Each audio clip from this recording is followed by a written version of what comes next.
Hey, welcome everybody to another episode of the Top 10 Show. I am John Roca. I am Matt Nost. How are you? How are things? How's everybody out there listening? I'm good. I've kind of, we moved in last weekend. It's hard to believe that it's already been almost another weekend. We're recording this on the day that we're recording it on Thursday, but it's crazy. We moved pretty fast, Matt, in terms of once we got things in here. Like, I unpacked the office and set it up Friday night. We moved all of our stuff in Friday morning, Friday afternoon. So I unpacked everything and then put the TV back together that had been hanging on the wall in the other place, and kind of set aside some space for that, and put some stuff away in the closet. Stuff's in the garage that's tidied up, and the bike's out there.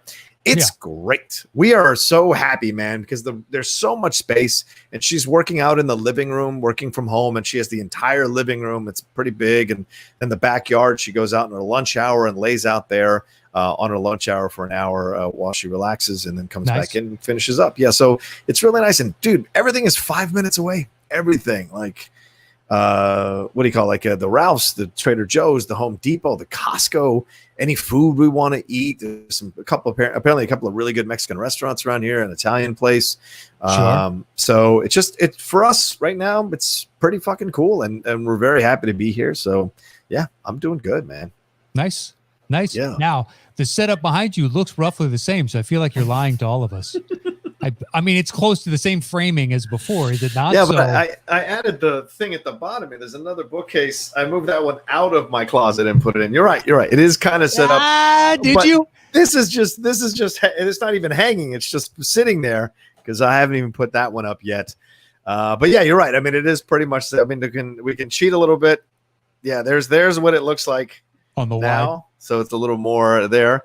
But yeah. So that's the situation there. But I've got a nice setup here in front. Like, I love that I can't touch the walls when I stick my hands out. I love that there's a little more space here. So, but there's a setup for like green screen to do some of the auditions for hosting stuff that I've been getting. And then there's an area here where I can sit down on a one-seater couch and watch whatever I need to watch, to do reviews or what have you for the channel. So everything's been set up in here. The only negative is there's no central air. There's no air conditioning.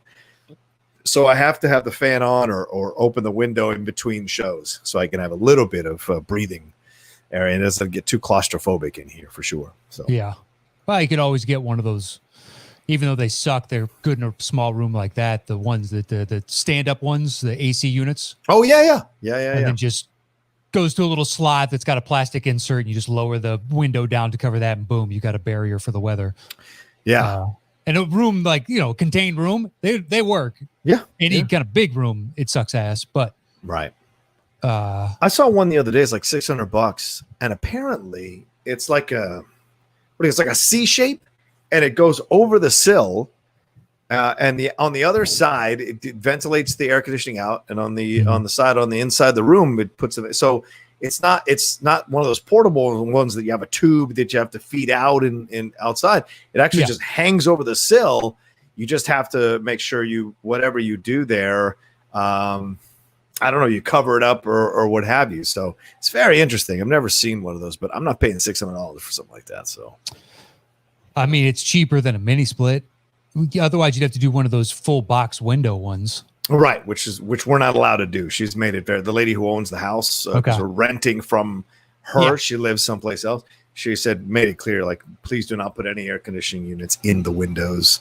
Blah blah blah. So it's a unique situation, man. Well, that's why we're one of the standalone ones that have little wheels. I can't remember what those things are fucking called. Right. The portable ones. Yeah. But then it's got that tube right over. It's like you're not doing any, because the box ones you got to put a support under. And you need to screw into the windowsill if you're really gonna hold it in place. It's like, okay, you gotta. I used to live in an apartment here, and it was one. It kind of looked like the Flatiron Building. Yeah. In New York. Oh yeah. See, there's no cross ventilation because it's such a long, fucking weird little shape. Yeah. Anyway, go look up the Flatiron Building for those that don't know what I'm talking about. It looks kind of like that. Like this. Yeah, it is. A V shape, a rounded V shape. Yeah. And then it's just like a triangle type of building. So there's no cross ventilation. But in my lease, there was nowhere in there that said I couldn't install a window AC unit, right? And we didn't pay. electricity was included in the cost of rent. Right. So I read through my lease like 5 times, and nobody else in my building had one. There's 25, maybe 30 units, like 8 to 10 apartments for per floor, 3 floors. Right. And I went down to the building's manager. Was like, look, man, I don't see anything in my lease that says I can't put an AC in. So I'm going to put an AC in my window. And he was like, while I can't stop you, I need to strongly discourage you from doing that. And I was like, yes, but technically you should have written that into the lease. And I am going to put one in. I promise I'm not going to run it just ad nauseum and just soak up tons of electricity. Right. The days when it's 110 with no cross ventilation, it's like 125. This is ridiculous. Not going to happen. You need to breathe, man. You need to breathe, for God's sakes. Yeah. I had like 4 windows on one side, but if there's no breeze, there's no cross breeze, and I'm just not going to happen. Nope, I agree with you. It's tough in that kind of situation. You have to make it work. So, yeah, we buy these fans from Amazon. From the Vornado. Vornado is the brand. And they're great. I mean, I have just a mini one that I paid $40 for. It keeps me cool here now, even more so because it's a bigger room. It's a little more ventilation. So it's great. We just got a bigger one to put in the living room, one in the living room, one in the bedroom. So we don't have to keep taking the fan from one place to the next, which is really fucking annoying. I mean, yeah. I like what I assume is a posh choice on Vornado. I don't know. She had them. Yeah. I just assumed they were Vornado for like Vortex Tornado. You're right. But Vornado is very, pinky out as you say it. And I appreciate that. It's a nice pronunciation. I might have to take that. It's a classier way to go. Well, it's like Coronado, right? That's how you pronounce it, isn't it? Coronado. Yeah. So Coronado. Yeah. So, but I just always assumed it was Vortex Tornado. No, you're right. I think you're absolutely right. I just thought I'd be a little more uppity, I guess. Classy. Yeah. Bring a little class to the show. There's nothing wrong with that. Yeah, I mean it's been great overall, man. The bed, the thing we're struggling with now is because we're gonna try and get a king bed, I think, this weekend. My mom wants to give that to us as like a housewarming gift or what have you. So yeah, it's very kind of her. And she called me up. She's like, "Do you need anything?" I was like, "Mom, we're good. We're doing fine." Blah. She's just like, I would like to get you something. And I'm like, okay, well, we're looking at this. I know it's too much. You can pay half. She's like, no. I will cover it all. I'm like, wow, it's really kind of you. So it's not super expensive, but it's just, it's a king size bed. So we want to take a look at something over there at Ashley or at Living Spaces that we're both comfortable with and make the move and bring it in. So we've been sleeping on the box springs and mattress on the ground. And I've been thinking about building the queen bed and putting it back together again. But then if we're going to get the other bed, I'm just kind of in that middle place. Well, should I or should I not? I don't know. Make it extra work for myself, Yeah. I'm in that place. Yeah. Well, the king is coming, right? Mm-hmm. So we're going to pick one. So if we can, and we're sleeping fine on the box spring and mattress. It's not a BFD. It's perfectly fine. Exactly. If it drags on for like 4 months. Yeah, that's a whole nother book. It is. You're like, what are we fucking doing? She would never let me get away with that. She would never let me get away with that. I've done that in one apartment, but it was just for the size of the space. This works perfectly type of thing. Right. But yet not when I had any long-term girlfriend or wife or affianced or whatever the case may be. I wouldn't put it together. I would just be like, it would motivate me to just go and hit up. Right. Surprisingly, when we went out, I don't know what you're looking for. Do you like it firm, medium? Like, what do you want? No, I don't like it too firm. I like to be able to sink into the bed. I like that. Yeah. I like it to be soft, kind of sink into it. Not too soft, obviously, because you can have some back issues or you can have some issues if you don't have the right kind of mattress. But yeah, I mean, somewhere in the middle, I guess, is where I'd go. Yeah. Because we got one of those memory foams now. It's all right. Yeah. It's you don't fine. Like it? Okay. If you sleep on your back, I think it's good to go. I sleep on my side and it's just fine. Okay. All right. You don't sense a difference, or does it mess with your body, or what when you sleep on your side? Yeah, I mean it's. We used to have a pillow top, and I think I prefer that. Ah, okay. That's understandable. But we almost got another one, but it was at IKEA for like $800. King size pillow top. It was hands down one of the nicest I wanted to get it, but then we got such a good deal on our bed, it was impossible to pass up. Yeah, I understand. But yeah, there was one at IKEA, and I was like, this thing is great for like $800 for a king. This is perfect, because I tried every Serta and every Sealy and went to the specialty bed stores. We looked for months. Wow. Yeah, we did. We went to a bunch of different, because we were just sick of King is the way to go. It is the best. So glad we have it. Even if it is not my favorite, still great. That's what I told her. I said, honey, we're at that place now in our lives where like we need to sleep. Like it's important, and us being on top of it. And the queen is fine. I mean, it's not like we're like, on top of it, but like feeling that you've got your own area and you can lay out a little bit more, it'll lead to more relaxing sleep, in my opinion. And she was resisting. I mean, I've even looked at a California king. Those are beautiful, man, because you'll forget someone is even in the bed with you. There's so regular much king is wider. Cal king is longer. Right. If you're not above 6 foot, whatever, then don't get the Cal king, because it's the same the same amount of inches overall. I didn't know that. Yeah, so they subtract. So the California, you get like 6 extra inches of length, but you lose 4, 5, 6 on the sides. Oh shit! I didn't know that. Yeah, so regular king is technically wider. We have a Cal king. We don't need it, but once again, deal was too good. Pass up. So it's like, don't care. All right, so then maybe the regular king is the way to go. Since I'm a bigger dude, I can have a little more space. Get more. Yeah. All right. I don't know what Lindley sleeps like, but Kathleen sleeps a lot of nights. Sleeps like a toddler. So by that I mean just rolling around. She'll sleep with her knees up at times, and then make noises, and she moves a bunch. I've been elbowed in the head, and she didn't even realize it. Like full on, dude. Pap! And just like. Right as I was falling asleep when we had a queen, nothing since. King is just it is. That happened last night, bro. No lie. Yep. She slapped my arm at 3 a.m. She was like, "Oh!" Wakes you right the fuck up too. And I was like, "What the fuck?" And then she rolled over and went back to sleep. I told her about it this morning. She said, "I don't remember that at all." And I was like, "Oh my god." Yeah. Catherine's done it a few times, just rolling over an arm, just flopped over. Just like this ham hock, and just smacks you right in the body. You're like, oh, Jesus, I'm wide awake. King bed, that hasn't happened once in a year and a half. Wow. All right. So way to go, man. It sold me even more. Regular king needs even a little bit more space. All right. Done and done. I hope we can get it quickly, though. I hope, because I mean, some of those places do deliver like day of or the next day. So hopefully, if there's not too many. It comes down to what they got in stock, but you can get it. Right. That day of. We'll see. Yeah. All right. Good point. Anyway, all right. So we're gonna get into some. Oh yeah, what's going on your end? Sorry about that. What's anything going on? Any updates? Anything to report? Just chilling, doing your thing.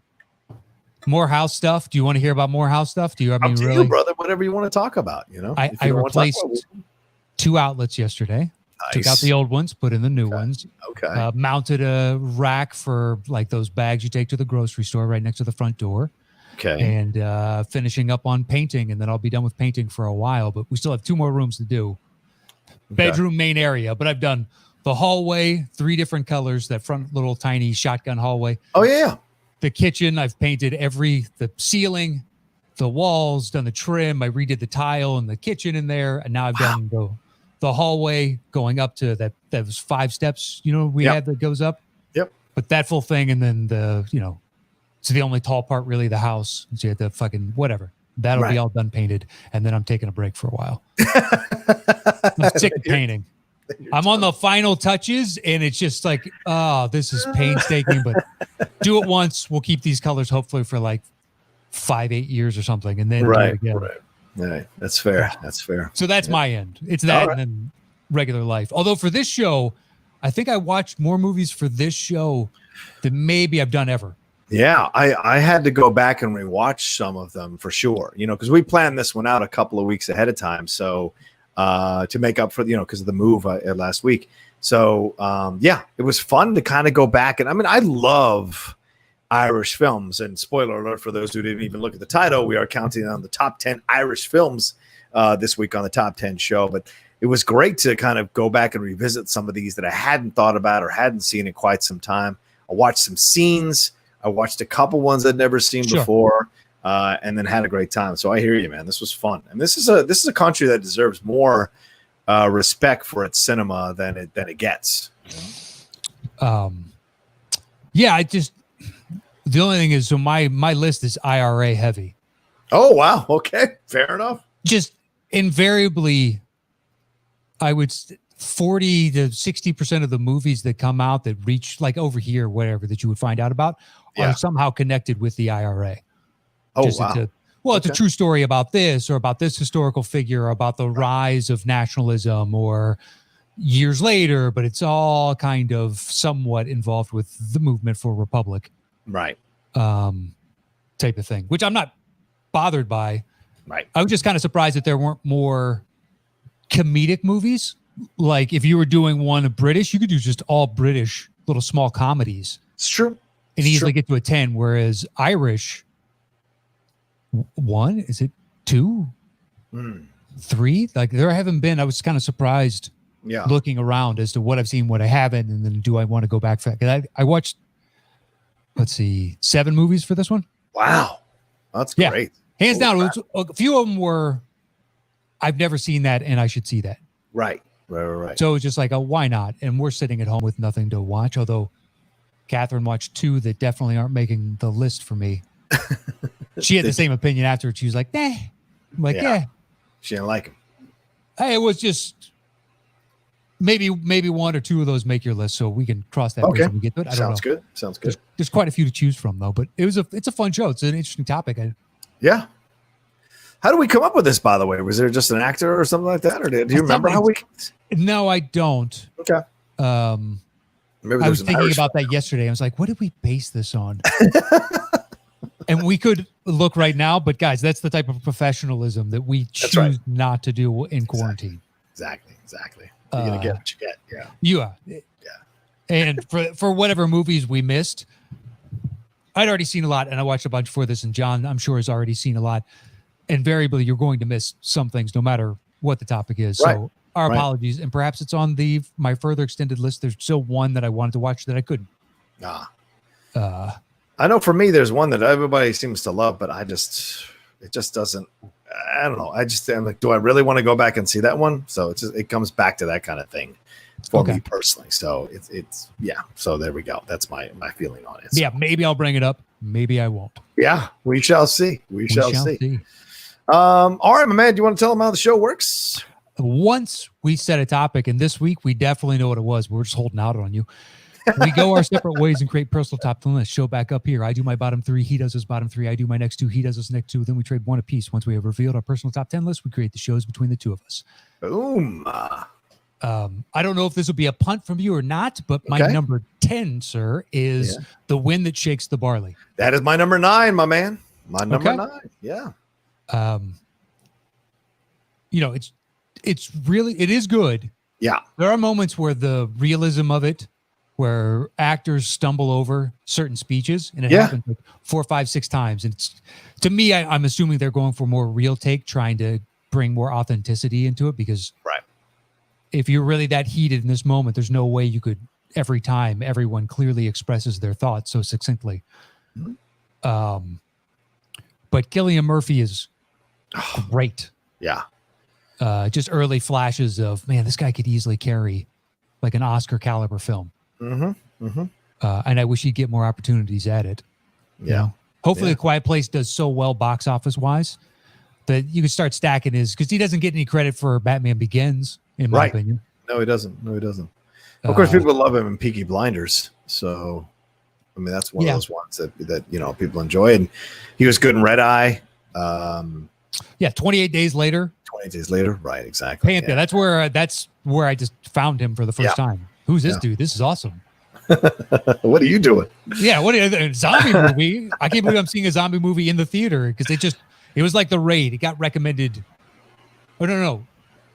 Raid was one that told me like, oh, you like 28 Days Later. Like basically I did that for somebody else, and they flip-flopped and did that for me on The Raid. Right. I happened to like randomly see it. It's like, I'm bored. Going on Tuesday, but Cillian Murphy. So in this, it's the IRA. Yep. And their push to get a republic against the British early 1920s. Yeah.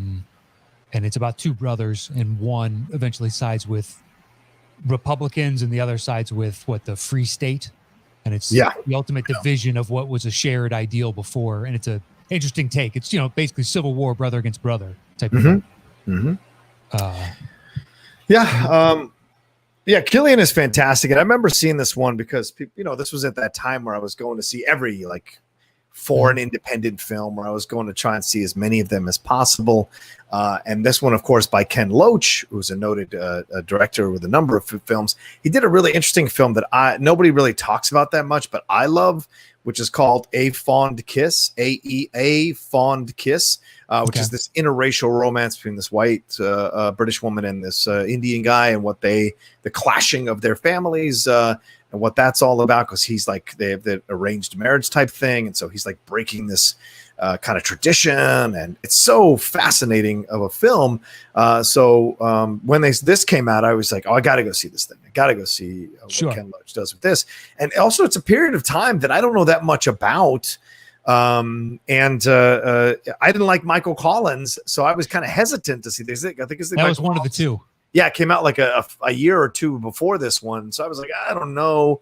But this is a really, as you said, Matt, a very realistic, a very grounded. It feels like you're standing next to the actors in the environment that they've set them in. And you're watching the dissolution of this relationship between these two brothers, as you said, as this civil war. It's the War of Independence, the Irish War of Independence, and then the Irish Civil War. That covers all of that in this movie. They're not real people, obviously, but we're seeing what happens to Ireland in this fight for independence, and what happens to the separation of this through the relationship between these two brothers. It's based on a song that from it takes a title from Robert Dwyer Joyce's song, "The Wind That Shakes the Barley," which Dead Can Dance did a version of. And I forget the woman in Dead Can Dance, but it's on their album From the Within, and her version of it is fucking haunting. And I think she sings it on the soundtrack as well, or they put it on the soundtrack, and it's just incredible. So yeah, this film stuck its hooks in me good, because it is just a very realistic and gritty film about this situation. Yeah, it would rate higher if I connected more. So when what happens at the end, it didn't have the emotional punch. To me that they were building up to, and that's why it rates a little bit. It's a good movie though. Yeah, absolutely. Mike, old Mike Collins, that was one of the two that Catherine was like, and I was the same way. I was like, I agree. Oh yeah, it's got, I don't, Why do you cast Julia Roberts in something like that? I don't even know. Dude, who tries to do an Irish accent and then it just disappears by the end of the movie. It's Kevin Costner and Robin Hood. Right. We're attempting a shitty one early on, then eventually it's like, fuck it, I'm Kevin Costner.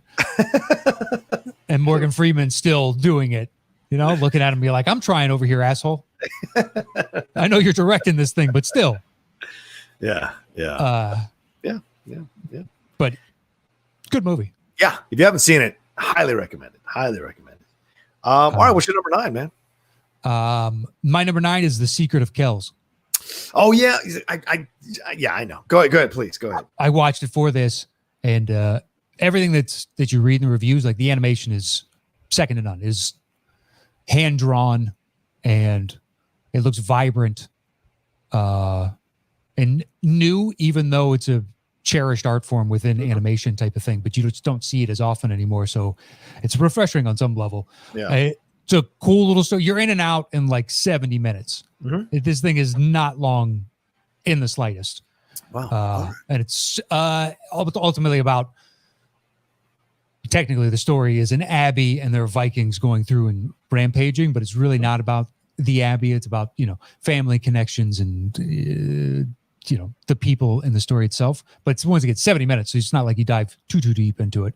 Right. But it is utterly beautiful to look at. It's akin to like, did you see Missing Link? Yeah. The Leica one. Yeah. Beautiful. I didn't think the movie was good. I thought it was okay. Fine. Yeah. But utterly beautiful to look at. And Secret of Kells, the story is better. I'm not saying it's like that, but it reminded me of Missing Link, of like, this is just a feast for the eyes. Right. To look at. You guys took such care and made an interesting, unique kind of story. You're trying to bring to life the creation of the Book of Kells. Yeah. Good. I would recommend it. All right, cool. Well, 70 minutes seems like I can find time for that. I'm not usually drawn to watch animation stuff, but yeah, that's not a bad idea.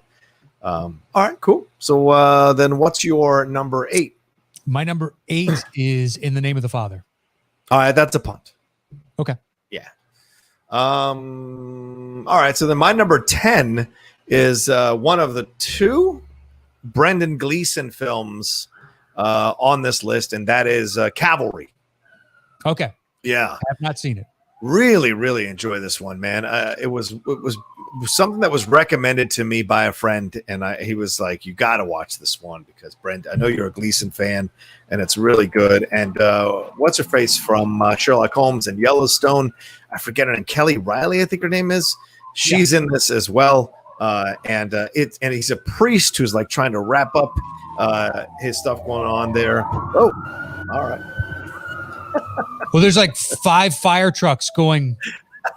That's 6. Just went right past my front window. Keep talking. I'm going to go look. All right. All right. Yeah. It stars that many this close? Yeah. Be careful, man. It stars Brendan Gleeson. Chris O'Dowd's in this, who some of you may know from Bridesmaids and from the Get Shorty TV show. Aidan Gillen is in this, of course. Aidan Gillen, of course, from The Wire and other things, and the Game of Thrones, of course. Domhnall Gleeson. Emmett Walsh is even in this. Classic Emmett Walsh character actor. But Brendan Gleeson plays his father, who was an unseen man tells Father James he was horribly sexually abused as a child by a priest, promising to kill James at the beach the next Sunday. So James sits there, and the rest of the 7 days he puts his affairs in order and connects with the people in the town. Tries to reconnect with his I think his daughter. Yeah, James' daughter Fiona has attempted suicide. So after feeling abandoned by her mother's death, so he's having to repair that relationship. So I just think it's one of these films that takes its time. And as it moves through this small community, but with this specter of death hanging over him the whole time. And what happens at the end is just heartbreaking. And so the fact that, you've been leading up to this situation, and then the twist when it happens, you're just like, oh my God. So just great performances from Brendan Gleeson and everybody involved in this thing. And Chris O'Dowd, who, you've seen him in comedies and stuff, but he can play really weird characters, really quirky, unstable, unsettled characters. It's not the first time I've seen him play like a creepy, stalkery, weird kind of guy. I think there was another film or show that I saw him play something like this in. So he really works it well in this film. And I think Kelly Riley is fantastic in this movie as well. And Aidan Gillen is who's a bit corrupt throughout the movie as well. So, yeah, pretty cool stuff that I just thoroughly recommend if you haven't seen it. John Michael McDonough directed this thing. He also did The Guard, which may or may not show up on this list. I don't know. I'm just saying. He also wrote the Ned Kelly one that I think you're referencing, that you will reference in the future. It's got like yeah, exactly. Look at this soothsayer Roke over here, gazing into the future, the long distant future.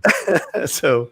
Yeah, but this is one, if you haven't seen it, this is not one that's got a lot of action to it. It's very much a character piece. It's very much a relationship piece, very much like, like what's going on to the people in the town and him trying to slowly put it all together and put his affairs in order because he senses that this is a real threat to his life. And it's great performance by Brendan Gleeson. My God, just a phenomenal performance by that man. Dude's always good. Yeah, he is. All right. That's my number 10. So number 9 was Wind That Shakes the Barley.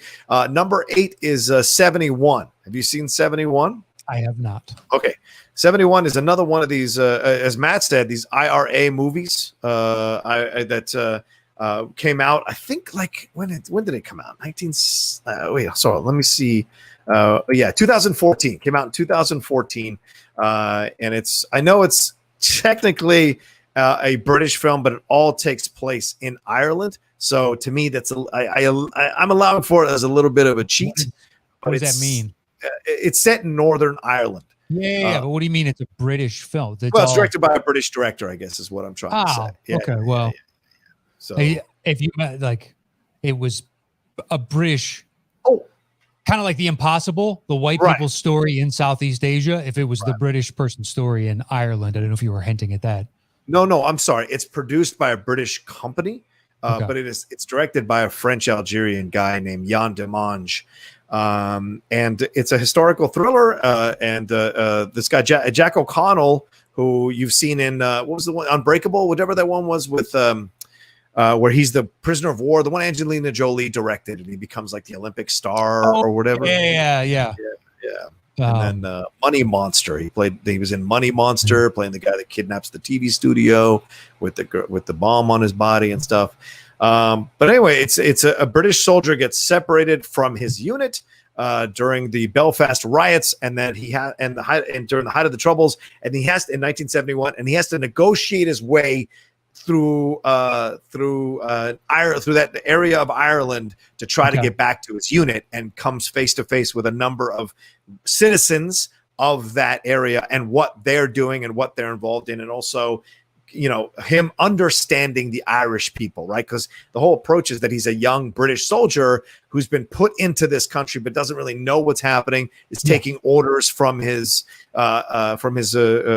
superiors, and he's just following orders, but then being lost in this whole night of exploring this area of Northern Ireland. He comes face to face with what is actually happening, and it changes him, And so it's a fantastic film with a lot of tension throughout, dude. Because if he gets caught by these guys that are on the other side, these Northern Irish people who hate the British soldiers, they'll kill him. So he's got to kind of escape and through. And there are some Northern Irish people who hide him and are kind to him, and all of this. So all of this changes him by the time he ends up where he ends up. So once you put a face and a story to your enemy, it humanizes them, and it makes both sides, the people that are harboring this British soldier and the British soldier over there. So all of them. That sounds good. I mean, I wish more things percolated up to me that were non-IRA, but I understand why there's so many different of these types of stories, because it's a hell of a conflict that went on for a long time, and you have different generations telling their version of the story. So, and if you haven't seen Dairy Girls on Netflix, I can't recommend it enough because it's set during the Troubles. Mm-hmm. So it's a comedy about these 4 or 5 girls and this guy who all go to Catholic school, and they're teenagers in essentially high school age at this Catholic school, and it's the funny things they get involved in, but the Troubles are always on the edges and the fringes of every episode. And you'll see British soldiers walking around with rifles. You'll see somebody you'll hear about somebody getting killed that they know. So it's funny, and it's very funny, but it never lets you forget that the Troubles are happening at the same time. And they'll show news pieces going on, because it's set in the 90s, and they're actually watching the news happening at the time. And so it's just a fascinatingly very funny show. It's on 2 seasons, but it's great stuff if you haven't seen it. So it's like every TV show from that side of the pond. Yeah, right. You're right. 2 seasons, and then you're like, man, this is great. Well, we're fucking done. All right, that's fine. Move on, I guess. Yeah, Catherine watched it. Dairy Girls? Yeah. Right on. Yeah, okay. Good. All the shit that you guys watch on Acorn or whatever that was called. Yeah. Acorn, she's already watched or will watch. So it's on in the background. I've seen Dairy Girls, but I wasn't paying attention. Gotcha. Yeah, it's on Netflix now. All right. Where are we at right now? Well, so that was your 8? That was my 7. 71 is my 7. So what's your 7? I'm sorry. 71 was my 8. What's your 7? My 7 is The Guard. That's my 7. Boom. Nice. The Guard. Another man, Brendan Gleeson.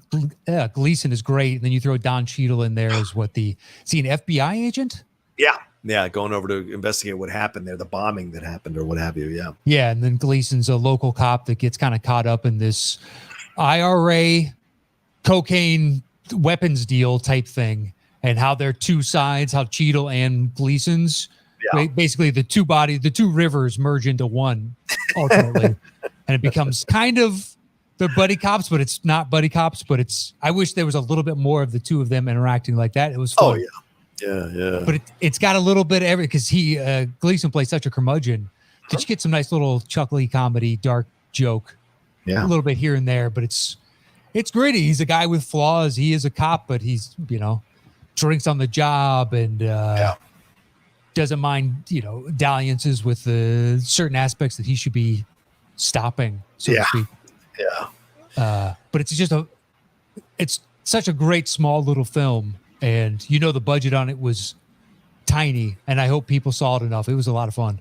Yeah, I agree 1,000%. And it's, the thing with Don Cheadle is so fascinating. Cheadle is such a great actor, and and obviously you've seen him lead shows on Showtime, a number, like I think Black Monday is his show. And then before that, there was that House of Lies or whatever.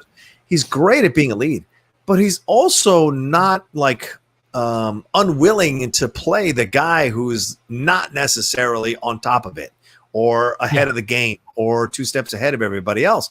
And he is willing to play that character. And in The Guard, Brendan Gleeson has taken him for a ride through most of that movie. And Cheadle plays it off really well. The growing frustration of the situation as, Brendan Gleeson's kind of big timing him at times about his area, because he knows his area better than Don Cheadle's character does. So, he can play with him a little bit, and then, but slowly but surely, he kind of realizes what he's doing that isn't going to help solve the case. And so eventually they kind of come together. And you're right, he's a bit of an unsavory cop. So, But I mean, through this film, he's the most he's likable. Yes, he is. Yes, absolutely. You're rooting for him, even though he's got warts and all type of thing. Mm-hmm. It doesn't look like the situation's much of any better without him, so might as well have him there. But yeah, hopefully go see The Guard. We think you'll enjoy it. It's got 2 people we know you love. Yeah, true. And the young girl in there, Sarah Green, she was just in a show called Dublin Murders that they did on show. They screened, I think, on Showtime or Stars. So if you've seen that, you can see her younger in The Guard. She's really great in The Guard. So I like her. She was on Penny Dreadful as well. So Sarah Green. Okay. All right, where are we at? My 6. Okay, which is The Commitments. Oh, that's a punt. Is it? How dare you? Okay. Oh. I'm not saying it's bad. Like, this top 6 is top 7. There's a lot of quality films in this genre. A lot of quality. A lot of quality. All right, my 6 then is Sing Street. Okay, not on my list. Okay, all right. I really love this movie. Great soundtrack as well. Sure. Very, very sweet movie. Touched me a lot. Enjoyed the hell out of the kid playing the main lead and the girl that he's wooing. And they're like it's a great nostalgia walk through the phases of 80s music at that time. Of course, this is Ireland, so it's like they're getting a little bit later than everybody else, but seeing them go through the phases that they go through as they try to figure out who they are as a band. And really, it's about a coming of age story, right? This kid, like, who's in a Catholic school or wherever he's at, a religious school, and trying to figure out how to, find his voice. And this girl, of course, is like this girl he really wants to be with, and she's motivating him, and it feels very much like an homage to the 80s, because we've seen that in the 80s, right? The idea of the young kid or the younger kid trying to get the pretty girl in school, and it's all of that that's there. And then he gets helped on by his brother. Oh God, what's the actor's name? I forget his name, but he's like, a lot of people put him on their short list for stuff they want to see him be cast in. But he's what's his name? Oh, Jack Rayner, right? Jack Rayner. A lot of people like Jack Rayner. That's who plays his brother, and he's like this, pothead there, and doing all the things that he's doing. Yeah, he was in Midsommar and in Detroit. So what was he in Midsommar? He was Christian Hughes, so he must have been one of the other guys with her, because he's second on the list of people in the cast for Midsommar. Okay, then probably her boyfriend. Yeah, probably her boyfriend. Yeah.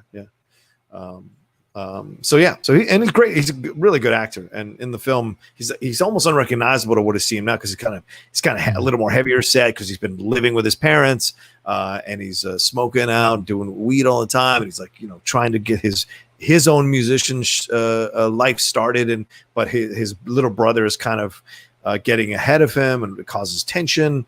And the parents are Maria Doyle Kennedy from The Commitments, one of the brunette from The Commitments, and and Aidan Gillen again, who, of course, from The Wire and from Game of Thrones. So just a really good film. John Carney directed this one. I just enjoy it to pieces, and I love the music. Absolutely love the music, man. I know. If it was someone else sitting across, the void from you right now, they would have that movie plus another one that probably, I hope, is on your list, because I think the general consensus is these are both great. Yeah. And I haven't seen either because, I don't know, from afar, it doesn't look like something that would interest me. Yeah. And then, of course, it's one of those things that you see it and you're like, that was good. I probably should have seen that sooner. No, I get it. I have those. I think all of us, I bet many of our listeners who are listening to us or watching us have that experience where they look at something and they go, yeah, I don't know what, I'm not. I get it. I get it. Yeah, right. Exactly. I get it. No, I don't need to see it. I get the point. Whereas, revenge film, this guy's got to chase down that. I know I've seen that movie 100 times. I'm in on this. I like this. Yeah, I'll go see it just because that piques my interest more. Right. I'm willing to go through the motions because I like the outcome consistently more. Did you see the trailer for Fat Man? Yes, I did. Man knows. Don't want to talk about it because the vitriol, but son of a bitch. I know. I'm not going to say anything positive. I'm not going to say anything positive publicly. So, I saw it. I'll straight up admit that I'll probably do a review for it on the channel, man, because it has no. Might have to start doing reviews so I got that cover. I had to do it. I need that cover. Maybe we'll do it from the top 10. Maybe we will. I'm down. I saw that thing and I was like, look, I have no business liking this trailer, but this looks this speaking all my language. It is the dumbest premise. It's the dumbest premise. And it looks like they pulled it off. Yeah. But this is Dumb and Dumber, and you've completely redeemed yourself. And you're like, this was such a bad, I can't believe this worked. Like, how does Mel read that script and go, oh, yeah, I'm doing this one. And it's like, oh my God, really? And then Goggins. Why is Walton Goggins in this movie? Because Walton Goggins, this is a snow western. Yeah, true. Oh, good point. Goggins does westerns, so why not get him?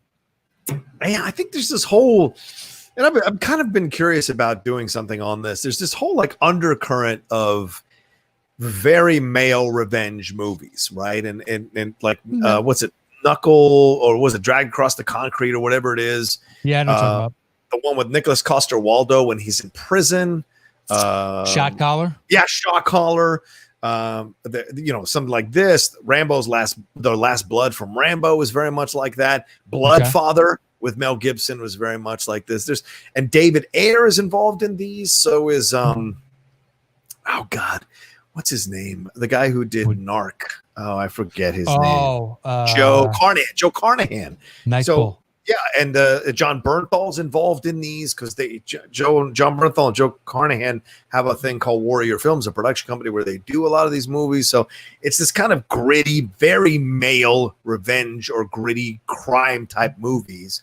Even Den of Thieves, like Gerard Butler has that vibe with some of the movies that he does as well. Those Angel Has Fallen movies, So I just feel like there's this undercurrent that is happening. And I don't mean like, oh, male-dominated films, what a novelty. No, I just mean like these are pretty way out there, and they don't make them like this anymore. So it's just interesting to watch this undercurrent. Did you like Den of Thieves? I did. I thought it was good. It's a version of Heat or whatever, but I really liked it, man. Well, it's Heat mixed with Kaiser Sose. Right. Yes, absolutely. And I just didn't believe the Kaiser Sose aspect of it. Ah, okay. Because I was kind of like, oh, okay, I'm intrigued. And then it got to the end. I was like, oh, okay. Like it just didn't buy once all the loose ends are sewn up. Yeah. It's like, You're like, okay. Am I intrigued? But most people are like, that was really good. And I genuinely liked it up right until the final ending. And I was just like, I don't know. But I'm an idiot, dude. I've loved every Gerard Butler film that has come out in the last 10 years. I really have. If he speaks to you, he speaks to you. He does. Hunter Killer, fucking all those Angel Has Fallen, Olympus Has Fallen movies. Seen every single one of those in the theater. I even fucking defend Geostorm, dude. Like I can't explain it. I just love the Gerard Butler. Yeah, it's a cut and paste bad disaster film. Yeah. They could have taken him out and put anybody in there. I don't really even consider like the fact that it was a failing is not his fault. Yeah. Yeah. It was a shit premise. Whereas Fat Man is. But I will not watch that movie. Everybody that's out, the uproar, you're 100% right. Yeah, of course. You're 1,000% right. I can't. 1,000%. It's difficult. Mel, you make this really difficult. I know you do, Mel. Why, Mel? You do. I know. Why? Especially after the first one. Shame on us. Yeah, true. Very true. Very true. 2, 3, and 4, and 5, and whatever the actual numbers up to. I have no idea because I don't really follow, celebrity meltdowns all that much. Oh, right. Yeah. Right. Has he had one recently? I don't know if he's had one. I mean, he got nominated for an Oscar. What does recently mean? What do you mean he got nominated for an Oscar? He got nominated for Hacksaw Ridge, right? So is All Forgiven? I don't know. He's had at least one dust up since then, hasn't he? Yeah, probably. Yeah, I don't even know, but it just seems like yes is the answer to that question. Yeah. And the problem is Bill Simmons coined, and he's entered Tyson zone on some level. Oh, true. You would believe everything. Yeah, you'd believe any story about Mel Gibson. As long as it had a couple of the bullet points that you need. He was drunk. Police pulled him over. Oh, fuck. Okay, what? What? I'm already on board. With whatever comes next, I'm on board. And that sucks. We're terrible people, but what can I tell you? That trailer looked, I don't know, the right kinds of crazy. Yeah. All right, where are we before they end our show? They kill our show. We're at your 5, I think, right? Was that your 6? Yeah, that was my 6. Okay. Yeah, my 5 is Bloody Sunday. That's my 5. Yeah. Perfect timing. Fucking great movie, Matt. In the fact that it forced me to look up. This is one of the movies that I watched. It forced me to look up to see what the fallout was, because they end the movie with the coda of the British government does an inquiry. Right. They find that no harm, no foul. In essence, they started it actually with a nail gun, and then the collateral damage that came back. All our soldiers were in the right. Right. And it took them till 2000 something or other to go back and do a mea culpa and say, no, actually we did that. That was our fault. Right. And just simple protest that, of course it devolved. I can't believe this didn't happen all the fucking time. Yeah. Type of situation. And I love, so it's Paul Greengrass. Yes. And it's got that green grassy type of, first person vibe. Like you're a fly on the wall watching the story as it cuts in between. Documentary vibe. Yeah. Yeah. But you're there actually, as opposed to the distance a documentary kind of provides. Right. Man. And just steady performances all involved. You can see how this entire thing blew up and it wasn't a caricature. Yeah. Yeah. I was really good. Sorry. Okay. Please. No, go ahead. You even love what? The guy that, he plays basically like the Secretary of State in V for Vendetta. Oh yeah, that guy. Yes. Yeah, he's the general on the ground, or whoever is overall on the operation, and he turns to his second in command that's technically in charge. He's only like showing up to liaise to put an official kind of vibe to the whole thing. And at the end, he's like, "Congratulations to all, and so and so. You'll be dealing with all the victim reports and the this and the this and the this." As he gets to walk away, and he got a medal. Right. Just like all those guys got a medal, and his colonel or whatnot looking back at him like, what did we do here today? Yeah. What did we do? And watching the soldiers give statements, and you feel for the soldiers because they want to toe the line of we got fired upon, as opposed to band of brothers. He started firing, so I fired, or I was skittish. The one guy's like, I fired 22 bullets. And the person that's taking the statement is like, I don't know how that's possible. That's more than we issued you. But from both sides, Them planting the bomb on the dead body. Yeah, man. To justify and just, that it took all these years for the government to finally go, no, we did that. Just ridiculous.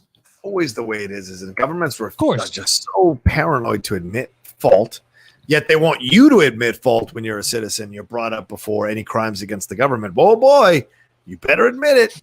But like they can fuck over their citizens all the time, and they have to go through this litany of 20 years. I mean, we had that with Liverpool, with what happened with Liverpool and that inquiry at Hillsborough. You know, the Hillsborough situation that happened. You know, all those people dying, and they tried to blame the Liverpool supporters for what happened. I think that's right. Is that right, Hillsborough? Oh my, I'm terrible right now. My brain is like mush right now. Yeah, the Hillsborough disaster.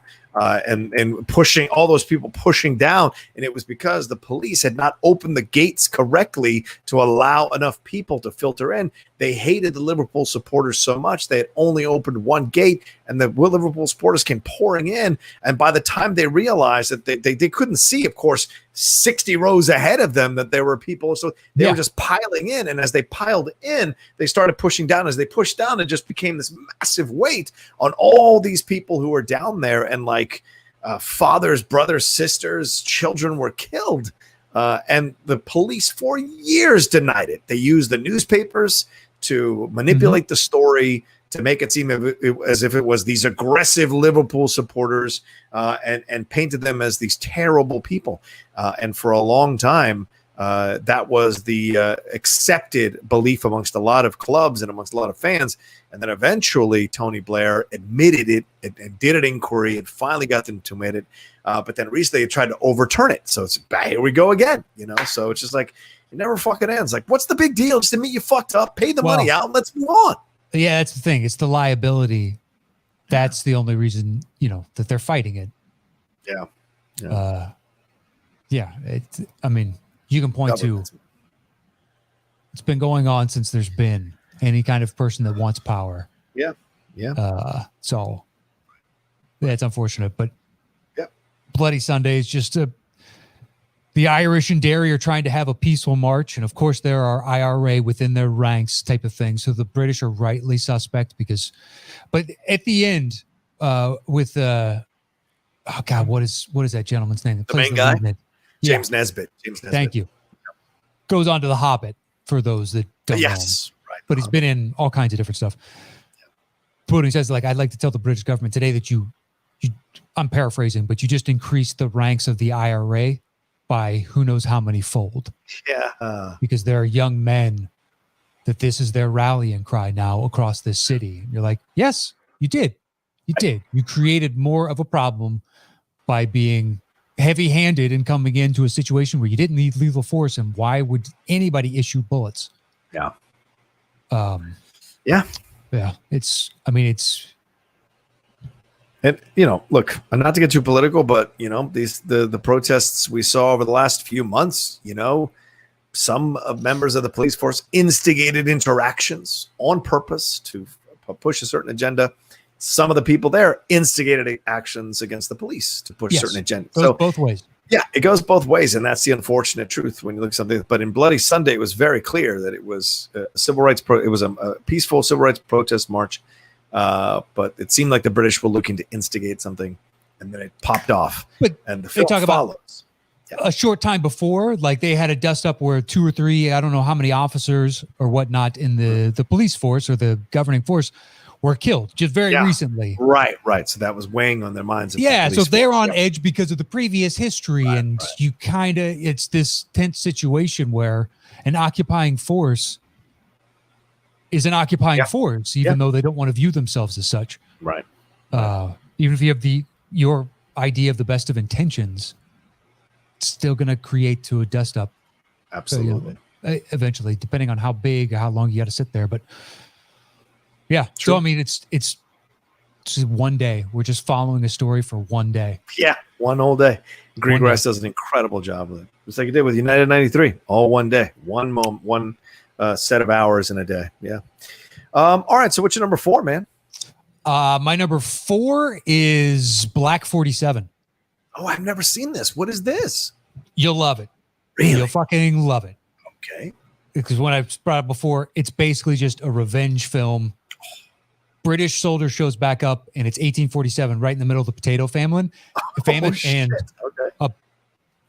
In that time, like part of his family's been evicted, and some have been killed by the local constabulary or the powers that be type of thing. Right. And he's deserted, but I think he comes home with the best of intentions of just kind of wanting to lead a quiet life. Yeah. And certain things happen, and then it's that dude who I couldn't tell you if he's been anything else. Hugo Weaving is a man trying to hunt him down, but he used to be in the army with him in Afghanistan. Okay. And then I'm trying to think of Jim Broadbent has a small part. Oh, wow. All right, cool. Yeah, but he plays just an asshole. And then, oh shit, I'm going to blank out his name, but he's going to come up on a movie later on. Yeah, Stephen Ray.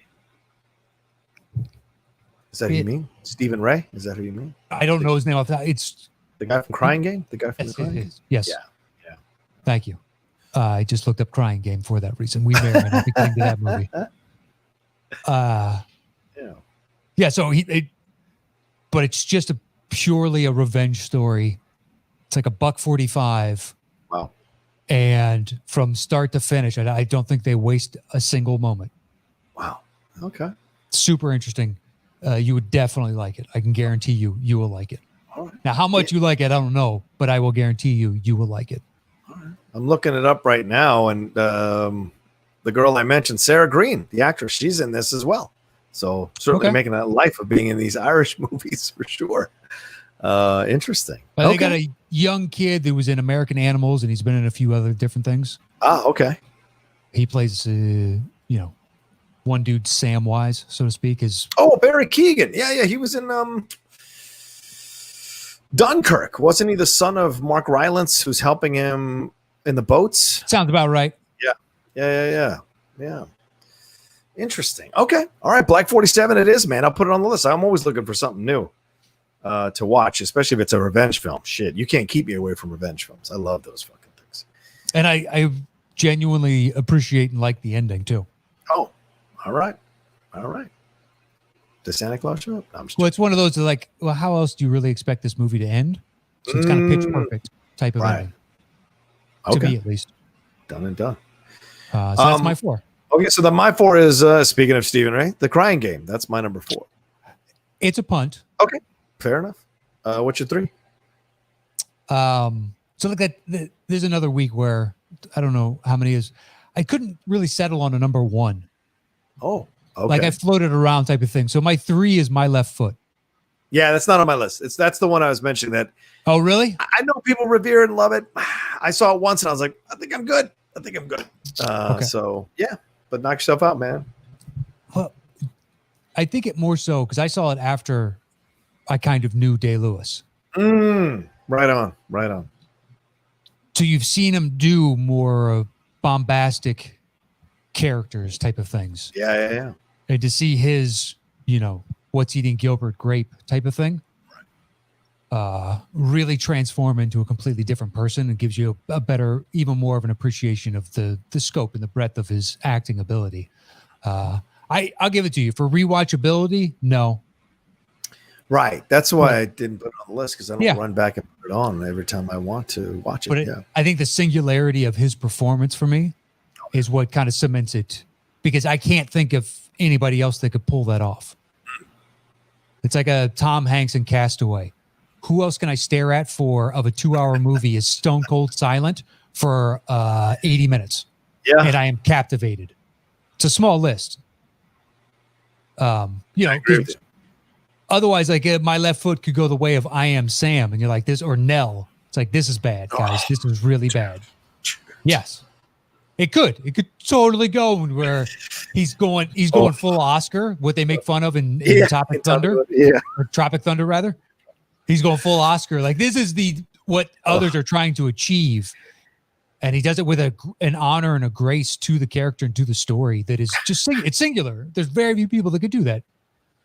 So it's for that reason. It's like, that's making my list. But I agree with you. The rewatchability is very low. I've seen it. That's the only reason. That's the only reason. I have seen it.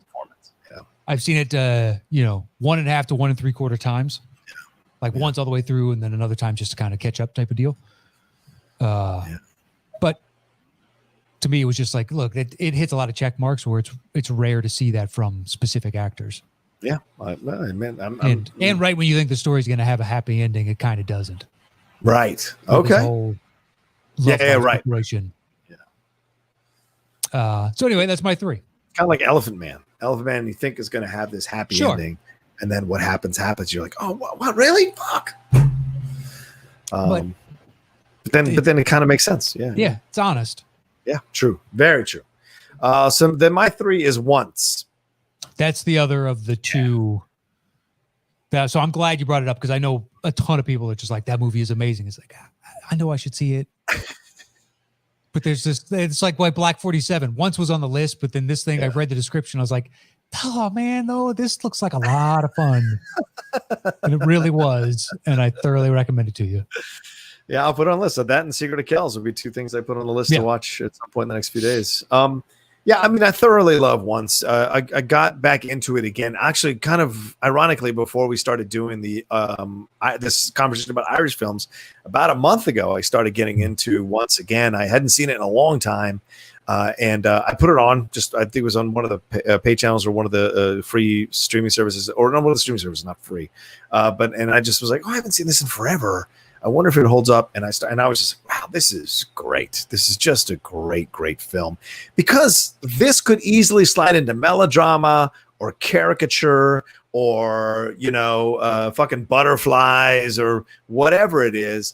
But for some reason, and I think it's the director's reason, it doesn't. They really do such a great job with both of these actors / musicians of bringing out the reality of the situation. And it's a tragic love story, and I loved it. And I watched a bunch of interviews about it after, people looking back in retrospect about the movie and what they talked about, like what the experience was like and what they think of the movie now and the things they fought for in the movie and why they had the poster where they're not holding hands. That's a clue to what we're going to see in the movie. Glenn Hansard and Marketa Erglova and they actually got together and became a group called the Swell Season. That I remember from the movie. Right. Yeah. And I've listened to some of their music. Then they broke up, and there's a documentary about them breaking up. There's a documentary about them breaking up on tour after the success of the movie and them going to their respective homes and dealing with their family members. And now that they're kind of pseudo famous, and remember, they won the Oscar for Best Song that year. So like, what's that like when you're coming back to your small Irish town? That documentary is great. I can't remember the name of it. But I watched it. I watched it and just enjoyed it. So this is a film that just works for me a lot, because it's not your standard, like, hey, let's get together, boy meets girl, and let's fall in love. This is actually more about like, how deep can love be without it being consummated? And and especially when it's a forbidden love. And so that is what's so great about the movie. That's what's called Once, because it's once, boom, and it's gone. And so I really enjoy it. So if I can talk you into it in any way, that's what I would say to you. It's not this kind of like romantic comedy at all, so. And it's music, a lot of music. So. I know. It hits, like, it's one of those things where it's been recommended by so many different people across so many different tastes that I know of. Right. That much like when horror does that, or other type of movies. If enough people recommend it, it's not something I normally go out of my way for. I just never, this week, obviously looking at what movies I was going to carve out the time, because I knew there's a bunch that I should see. Yeah. There's another one I don't think is going to make your list. And it's like, it's kind of been around I've known about it since it's been out, and heard it was good at the time, and I should have seen it, type of thing. Right. And like Michael Collins. Yeah. But boy, was that incorrect. It's just boring. It's almost impressive how dull I found it. Yeah.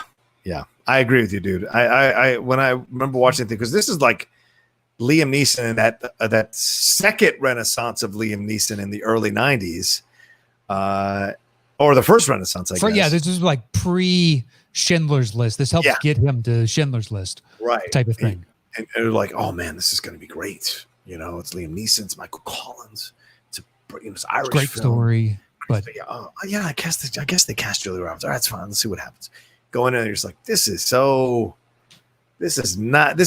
hokey. When it could have been really powerful and moving and epic, it's super hokey, and it takes the easy way out on so many, in so many scenes and so many moments. It just kills the movie, man. By the end, you're just like, whatever with that. So yeah, it's a shame. I've never rewatched it again, never once, and I have no desire to. I don't think I'll ever watch it again. It just drags. Yeah, it drags. Plus, according to this movie, Michael Collins just didn't. He was in the background. Yeah, like he had guys going out executing his plan, and sometimes he was at the fore and whatnot. But on the biggest nights, when the biggest things happens, like he hangs back at his hotel room while all the action happens somewhere else. You're like, man, that's weird. Yeah. Usually it's the man on the ground type of thing. He's there at other times, but anyway. Yeah, agreed. Once, I should see it. There you go. At least once. I should see once. Yes. All right. What's your number 2, man? 2 is The Crying Game. Okay. All right. A beautiful love story. Yes.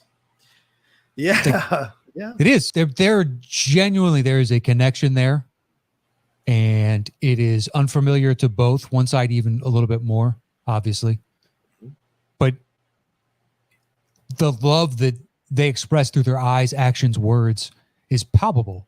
Yeah. And you really connect. And because I didn't see The Crying Game till years later because I knew the joke, because the joke ended up in so many other movies or alluded to, or they play the song that became synonymous with the movie, and that could, within the zeitgeist, make you think Crying Game. Yeah. So I saw it, probably within the past like 7 years, 8 years type of thing. And boy, is it effective. It is good, small story about this kind of upside down relationship. Mm-hmm.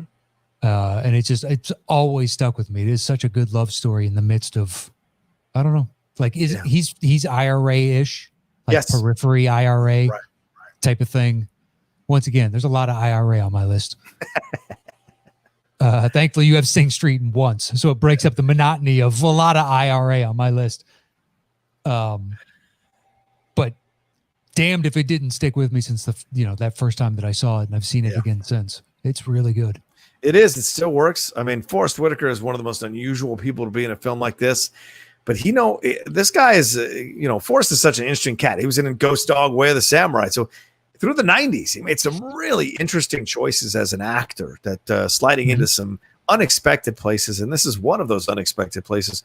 The opening scenes with him and Stephen Ray, as he's a British prisoner of Stephen Ray and the Irish, and what's going on there and their relationship and what it leads to, because the whole reason this relationship happens with Jay Davidson is because he's making amends for what happened to Forrest Whitaker in this situation. And then you find out that, the big twist at the end of what it is. And you're just like, wow, it really challenges you to watch a movie like this. And Matt, still, that stuff is still taboo, stuff that still is barely touched on in films or explored in films, even now in 2020, when we seem to think we're so progressive on the artistic side of things.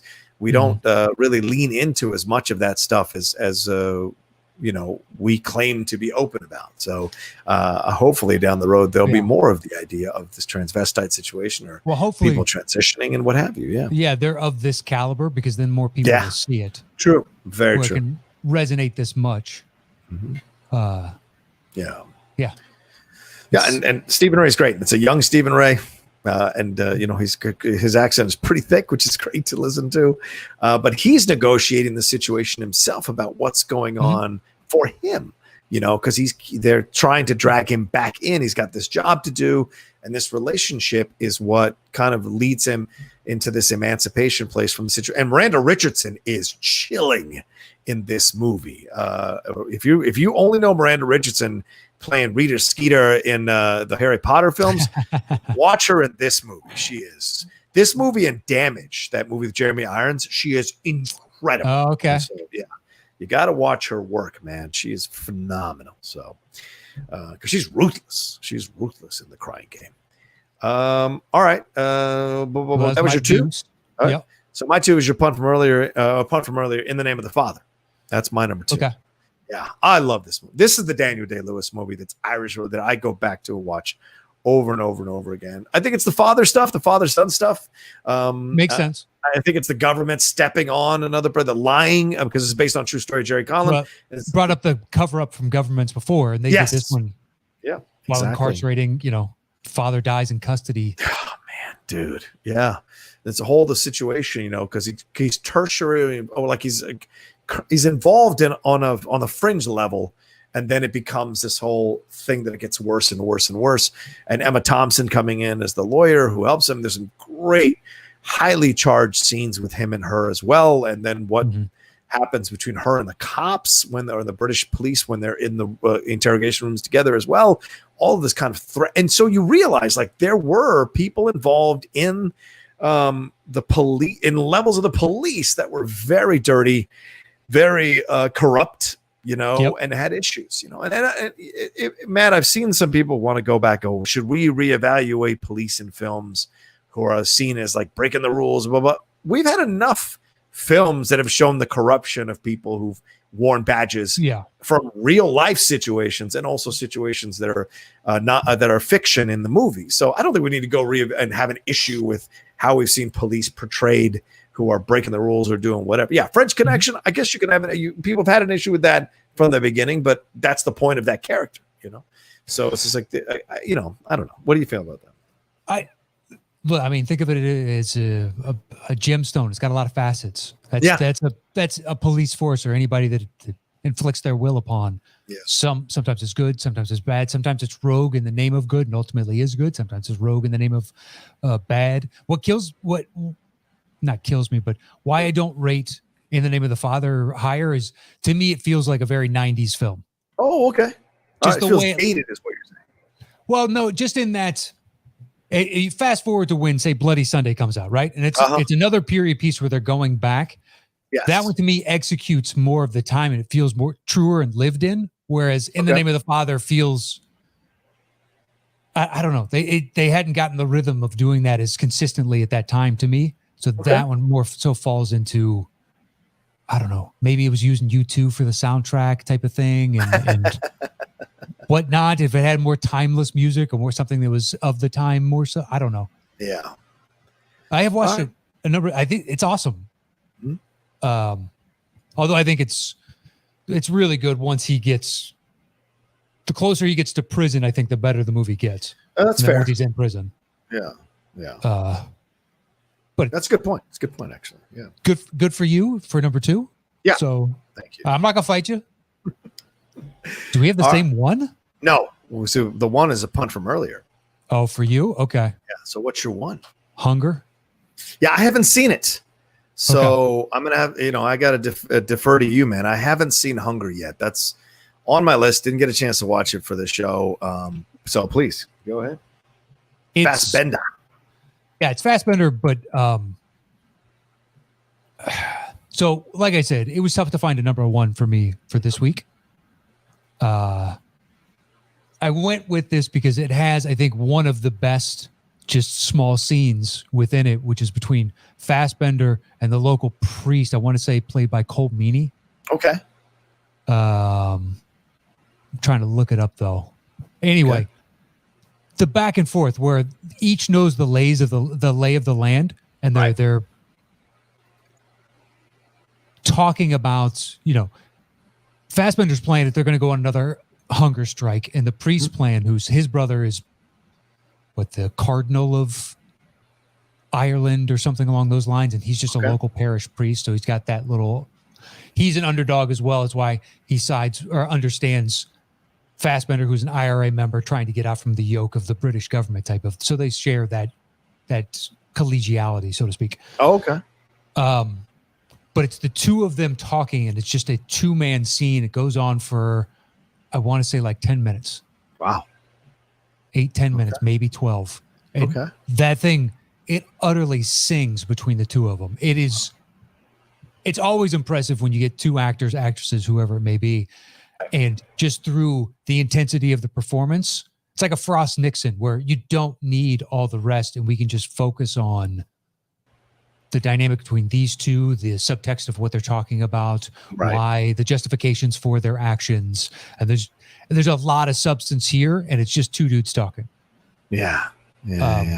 Another IRA movie. I apologize. But the effectiveness of a peaceful protest of a hunger strike too, as opposed to their normally violent actions, but they don't really have much. There's also another great scene where they go through a line of cops while they're in prison. They drag each IRA member out of their cell, and the cops just with batons and riot gear just beat the piss out of them as they drag them down the hall and take them somewhere else. Yeah, it's just like, it's time for your daily ass whooping, guys. And they all knew this is gonna happen. Yeah, it's just unfortunately, you understand the rationale of both sides. Right. Just the complexity of human nature. Why the British government considers them terrorists and why the IRA thinks of the British government as terrorists. Right. Yeah, it's a good one. But for that scene alone, it's like, that's as good a reason as any other, because I think if we did this in a month, I probably have a different number one. Yeah. All right. That's fair. And maybe I go back and rewatch your number one and go, you know what? But I watched it not too long ago. I forgot about That's the Punt. Yeah. But go ahead. Let's get to your number one. Yeah. That number one is The Commitments. We just did it on the Cinephiles with Steve. That was a lot of fun to kind of explore this one again and dive back into it. And, I love this film. Absolutely love this film. It's very well directed by Alan Parker. The actors are fantastic. Some of them are still working today. A few of them are still musicians today. The guy who played the saxophonist was apparently a saxophonist in the David Letterman band for like 21 years. And so it's kind of crazy, these tentacles that branch out. Maria Doyle Kennedy, who was the brunette in the film, obviously I mentioned she's the mom in Sing Street, but she's also been an accomplished singer for many, many years. She is in Orphan Black. She plays Tatiana Maslany's mom. So you have that aspect of her still working, but this is like a snapshot of a time. And it's this underdog story, and this band coming together. And once again, it's one of these things. It's like, it's a tragic story. It's in the end, because of what happens with the band, how close they come to actually accomplishing their dreams. And it asks questions of you, like, does it matter that they were or they were not successful, or does the effort matter? Does the way it all came together, is that the better story? And that's something that you have to kind of negotiate for yourself after the movie is over. Cole Meany is great as the dad of the main kid. Yes, loving Elvis. Loving Elvis. Yeah. But it's such a great assortment of characters and the local flavor of that part of Ireland at that time. The way it's addressed and the way they deal with these kind of male-woman issues that pop up very strongly. And so I appreciate it. It still works for me in 2020.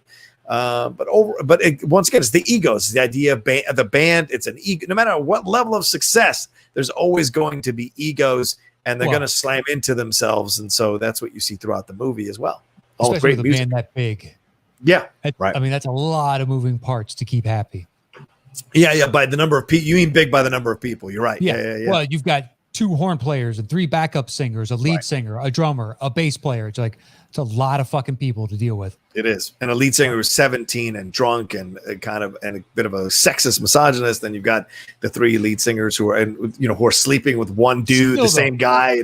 It causes issues. So you add all that extra element, it ain't going to work either. Yeah. But the fact that where I give the movie a ridiculous amount of credit, I need to just turn on the overhead light. I just lifted the shade and now I'm this weird, very illuminated on one side. It's getting to be nighttime, gang, as we're filming this. Sun is setting. But the fact that they got an Irish Joe Cocker, and it is legitimately believable, because Joe Cocker is ridiculous on paper. Right. When it's one of the best things the early SNL ever did was Belushi doing his Cocker to Cocker. That was great. But when you see Cocker sing, it's a full body experience for the man. And to unironically and with all reverence make an Irish version of it, and it feels legitimate, believable. Yeah. It feels like a real person. That's where I think that movie is. I would love to have followed that guy around, because That's really difficult to do, and they're pulling it off because the manager's like a slick, an Irish Vince Vaughn. Yeah. Yeah, he just doesn't have all the quips like Vince Vaughn, but it's that type of character, and that's who they focus on. It's like, I don't know, this Joe Cocker guy. Well, he auditioned. You know, it's funny because like I said, we explored it on the commitments. He auditioned to play the lead singer because he, at the time, was the lead singer of his own band in Ireland, and he was, in essence, going to play the lead singer until they saw this kid. The kid, he was 16 years old when he shot the film. The main guy, the main singer of the group, he was 16 years old. He was the son of the musical technical advisor on the set. He was the son. And the musical technical advisor happened to be sick one day, so he sent his son. And when he showed up, he was kind of like running everybody through the paces. Then they heard him sing, and Alan Parker was like, "Holy shit, this is our guy!" And made the switch to turn the other kid into the manager of the band. You know, and they made the right move. Yeah, he did make the right move. You're right.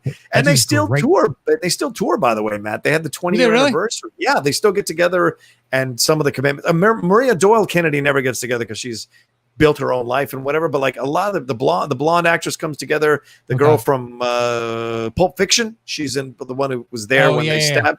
Yeah, she'll get together with them, and some of the band members will come back together. And of course, the older gentleman passed away already. The guy who plays the lips.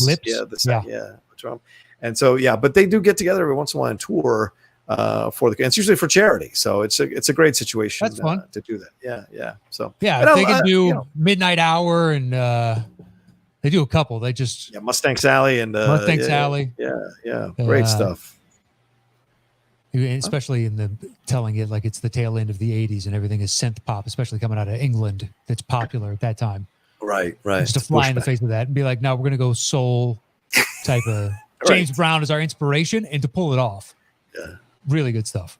And some great lines. It's a legitimate number one. Maybe Commitments is my number one in a month. I have no idea. Oh, and the guitar player, one of the guitar players, is the lead in Once, Glenn Hansard. He's in both movies. Yeah. So, all right. So that's our separate lists of the top 10 Irish films. Now, Matt and I are going to put our lists together here and create our overall list of the top 10 show. So, all right. So Commitments, I have at 6. Okay. Crying Game, you had where? 4. I would imagine that wins then, because Hunger you don't have, and My Left Foot you got lower. I don't even have it on the list, My Left Foot. So, that's right. I forgot about that. Okay, so The Crying Game is number 1. Okay. Then, and you don't have In the Name of the Father, or do you have it later on the list? I've got it at 8. 8. Okay, so that's low. All right. That's your what? That was my 2, but Commitments is my 1. So so I would say the Commitments there at number 2. I'll give you In the Name of the Father next because we both have it and it's that high. Okay. Well, Bloody Sunday, right? Isn't we? Okay, that's fine. Yeah. All right. Would you give me Hunger at 4, and then we'll do Bloody Sunday next? Yeah, sounds good to me. And it's hardly low. And The Guard. The Guard is number 7 for me. 7 for you too, right? Yeah. Why don't we keep it at 7? Okay. All right. So what's your next highest then? Once. It's at number 3. All right. I got My Left Foot at number 3. Well, I have to defer to My Left Foot because he won the Oscar for that. So I have no problem with that. All right. We'll do that there. Then we'll do The Guard. We want to keep Boom Chicks Barley at 9, 10 range. We've got 8, 9, and 10 left. Okay. So we could do Once at 8 and then the Win the Chicks the Barley. Once should go on. Wait, if you had, because that was my number 3, right? So it would go under your number 3, which was. Oh, I thought we were saying one of the number 3s will win. Then we do The Guard because that keeps it at the 7 spot because we both had 7.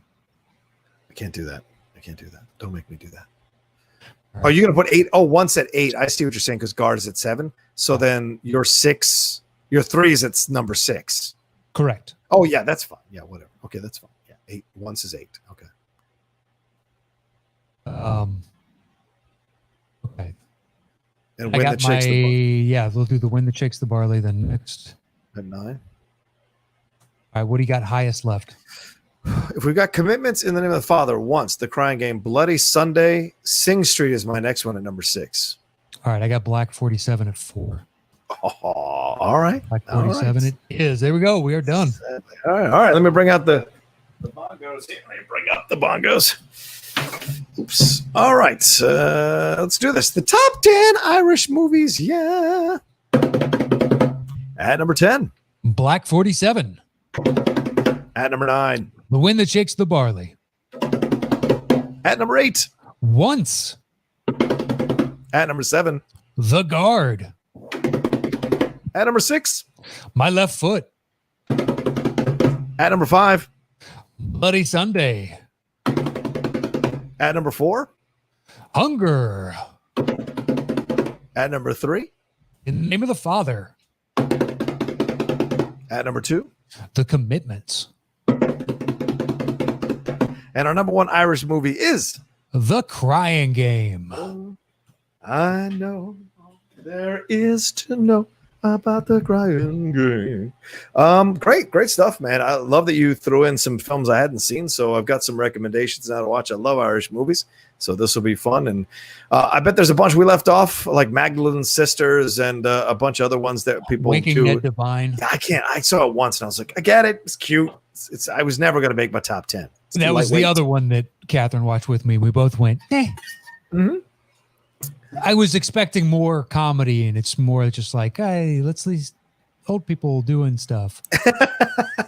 They throw in a little bit of comedy here and there, but it's mostly just watching people walk around a village type. Like it's not. I don't know. I was expecting. It's like, oh, it's a really fun, heartfelt comedy. I was like, it's really light on the comedy, guys.